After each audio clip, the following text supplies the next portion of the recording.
नमस्कार विद्यार्थी शिक्षकांनो. आज आपण बाल्यावस्था व वृद्धावस्था विषय कोड 101 या विषयाचा अभ्यास करूया. या विषयामधला पहिल्या प्रकरणाचा अभ्यास आपण करूया.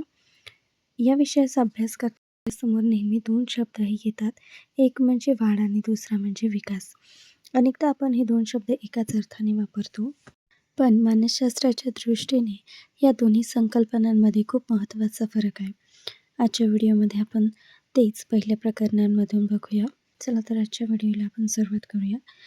प्रकरण पहिले, अध्ययनकर्त्याची वाढ आणि विकासाचे आकलन. यामध्ये आपल्याला अध्ययनकर्त्याची वाढ आणि विकास, अनुवंश, सामाजिक अनुवंश, परिस्थिती, सर्वांगीण विकासास चालना, किशोरावस्था, कुमारावस्था याचा अभ्यास आपल्याला पहिल्या प्रकरणामध्ये करायचा आहे.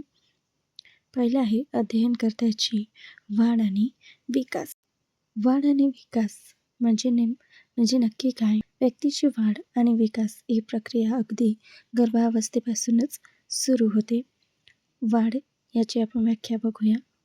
हा शब्द व्यक्तीच्या शारीरिक बदलासंदर्भात वापरला जातो. जेव्हा शरीराचे अवयव, उंची, वजन आणि हाडांची लांबी वाढते, त्याला आपण मोजू शकतो, त्यास वाढ असे म्हणतात.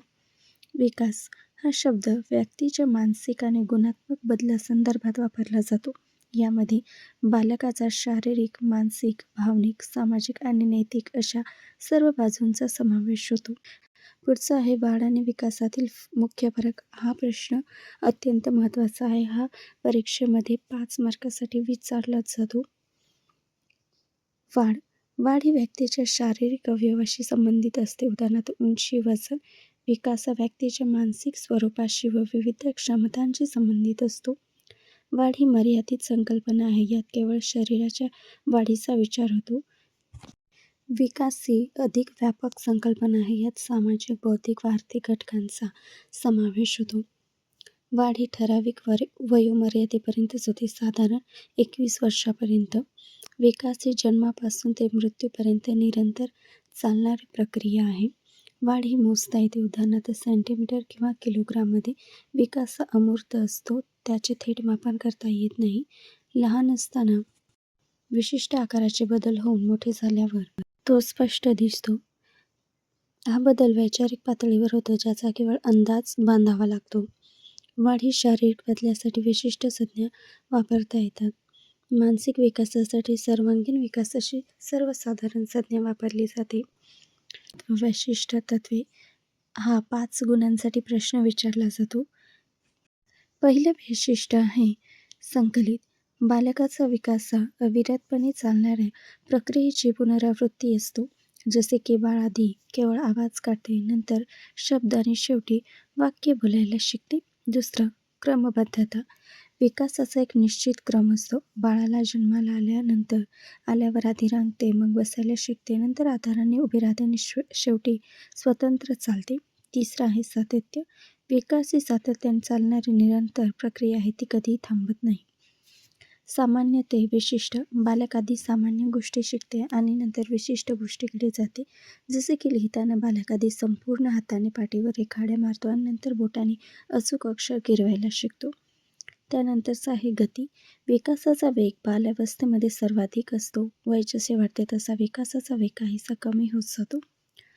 वैयक्तिक भिन्नता.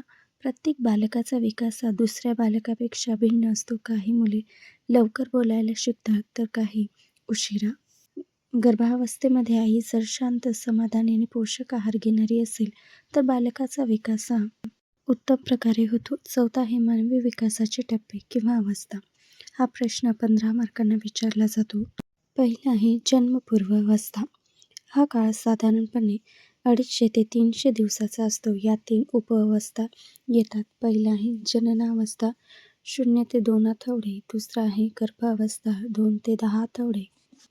तिसरा आहे भ्रूणावस्था 10 आठवड्यापासून ते थेट जन्मापर्यंत. पुढचा आहे जन्मोत्तर अवस्था. बाळाच्या जन्मानंतर पुढील टप्पे येतात. पहिला आहे शेषावस्था. जन्मापासून ते 5 वर्षापर्यंतचा काळ. यात बाळ पूर्णपणे आईवर अवलंबून असते आणि हळूहळू हालचाली करायला शिकते. दुसरा आहे किशोरावस्था. वय वर्ष 6 ते 12. या काळात प्राथमिक शाळेमुळे बालकाचे सामाजिकरण वेगाने सुरू होते आणि मेंदूचा 85% विकास हा याच काळात होतो. तिसरं आहे कुमारावस्था. वय वर्ष 13 ते 19 याला पौगंड अवस्था किंवा कौमारी अवस्था असेही म्हणतात. हा मानसिक वादळाचा आणि तीव्र शारीरिक भावनिक परिवर्तनाचा काळ असतो. पुढचा आहे प्रौढावस्था. वय वर्ष 20 ते 60 या काळात व्यक्तीला जीवनाचे सर्वांगीण अनुभव मिळतात. शेवटचा आहे वार्धक्य अवस्था. वय वर्ष 60 नंतरचा काळ जिथे शारीरिक आणि मानसिक क्षमतांचा ऱ्हास होऊ लागतो.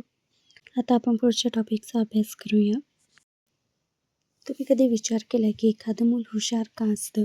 किंवा काही मुलं स्वभावाने खूप शांत तर काही खूप रागीट का असतात? यामागे नक्की काय कारण असतं? त्याचे आई-वडील, त्याचे जीन्स की त्याच्या आजूबाजूचे वातावरण? अनुवंश आणि सामाजिक अनुवंश. अनुवंश म्हणजे काय?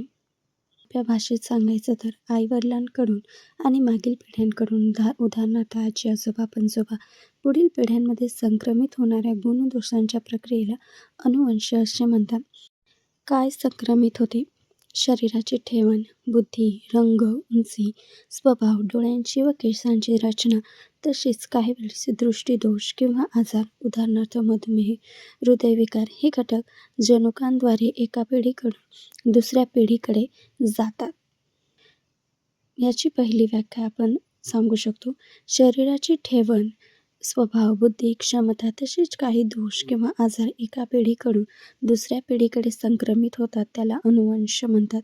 दुसरी व्याख्या, व्यक्तीच्या विकासासाठी लागणारी मूलशक्ती पुरवण्याचे काम ज्या माध्यमातून केले जाते त्याला अनुवंश असे म्हणतात. अनुवंशाचे स्वरूप. अनुवंश हा मानवी शरीरात कसा कार्य करतो याचे मुख्य मुद्दे आपण पुढील प्रमाणे पाहूया. पहिला आहे एकसारखेपणा व भिन्नता. एकाच फलित पेशीपासून निर्माण होणाऱ्या जुळ्या जीवांमध्ये अनुवंश एकसारखा असतो. मात्र भिन्न अंडपेशी किंवा रक्त व रेतपेशीमुळे जन्माला येणाऱ्या बालकांमध्ये एकसारखेपणा नसतो. दुसरा आहे रंगसूत्रातील भिन्नता. मातेच्या 23 आणि पित्याच्या 23 रंगसूत्रांच्या जोड्या एकत्र येतात. त्यामुळे एकाच आईवडिलांची मुले असूनही त्यांच्यातील अनुवंश भिन्न असू शकतात. पुढील आहे तिसरं, वंशाणूमधील रासायनिक उत्परिवर्तन. वंशाणूमधील रासायनिक द्रव्यांमध्ये बदल झाल्यामुळे काही वेळा अनुवंशात अचानक फरक दिसून येतो. चौथा आहे जैविक अनुवंशता. यामध्ये बालकाची शारीरिक रचना, रंग, अवयवाची ठेवण आणि बुद्धिमत्ता यासारखे जैविक गुण येतात. पाचवा आहे सामाजिक अनुवंशिता. मुले ज्या समाजात संस्कृतीत वाढतात तेथील आचार, विचार, चालीरीती, भाषा आणि नैतिक मूल्य यात त्यांच्यात रुजतात याला सामाजिक अनुवंश असे म्हणतात. सहावा आहे वैयक्तिक अंतर. प्रत्येक व्यक्ती एकाच आईवडिलाची असली तरीही त्याच्या बुद्धिमत्ता, शारीरिक ताकद किंवा स्वभावात वैयक्तिक फरक आढळतो. सातवा आहे जीन्सचा प्रभाव. जीन्स हे ज्ञानात्मक, मानसिक व शारीरिक वैशिष्ट्य ठरवण्यात सर्वात मोठा प्रभाव पाडतात. पुढील आहे अनुवंशाचे अध्यापन प्रक्रियेतील महत्त्व. एक शिक्षक म्हणून आपल्याला अनुवंशाचा अभ्यास करणे का गरजेचे आहे?